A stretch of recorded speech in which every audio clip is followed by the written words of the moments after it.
Joining us live right now is Dr. Joe Congeni, Sports Medicine Center at Akron Children's Hospital. Joe, where do you want to start today?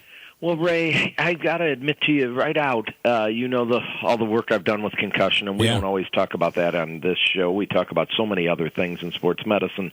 But in the past weekend and watching some of the highest profile games, the thought process from a lot of those games does trickle into college and high school, and I'm just really disappointed, really, to be honest, with our enforcement of some of the rules that have come up in the last 3 to 5 years about head hits and head-to-head hits.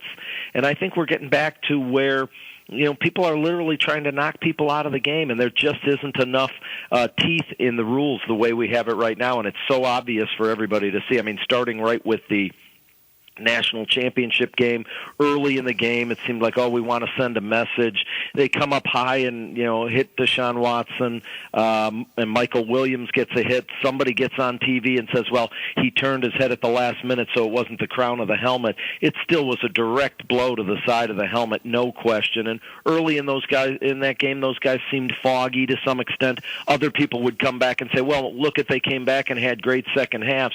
But the point is, what we're most worried about in the long run are these subconcussive blows, maybe where somebody doesn't have the full-blown, knocked out or stumbling around the field, but multiple subconcussive blows may lead to these long-term complications we're trying to prevent. So that is one. Over in the other, the pro game, there was an outside linebacker, Bud Dupree from the Steelers, who absolutely just lowered his head as a missile to wipe out the quarterback for Miami, again, early in the game, as the thought of getting rid of some of these guys.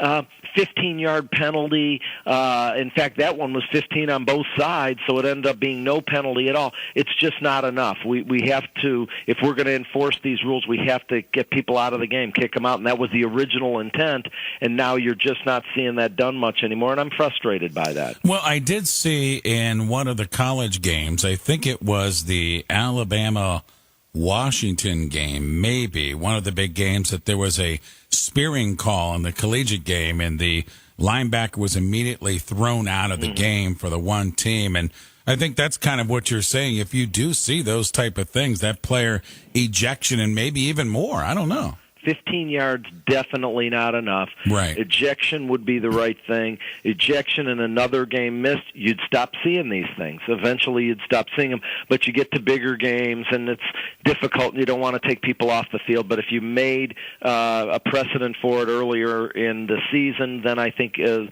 same behavior would carry over to big games and championships and down to the high school level. So there's no question. We're trying so hard to look at ways to prevent, but we have to make a few adjustments on the field, and it's hard to do that. I know people don't like that. They still live in the day of, that's a great hit, and they like to see a great hit or a hard hit, but not to the head.